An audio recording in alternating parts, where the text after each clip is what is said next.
দেখেন আপনারা এই প্রত্যেকটা মানুষেরই কি জন্মদিন আছে না? আমরা অনেকেই জন্মদিন পালন করি না।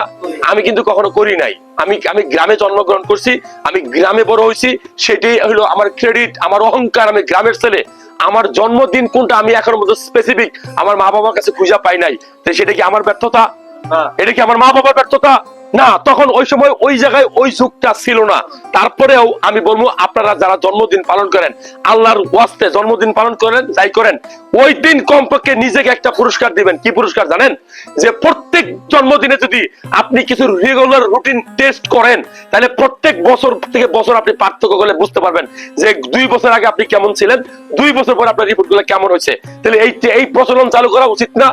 যেদিন আপনাদের জন্মদিন হবে সেদিন কমপক্ষে এই 5টা টেস্ট করবেন। Number 1 CBC, number 2 serum creatinine, number 3 SGPT, number 4 একটা আল্ট্রাসোনোগ্রাফ, নাম্বার 5 একটা লিপিড প্রোফাইল। তাতে কি হবে? আপনার শরীরটা আপনি নিজের জন্য দেখলেন ভাই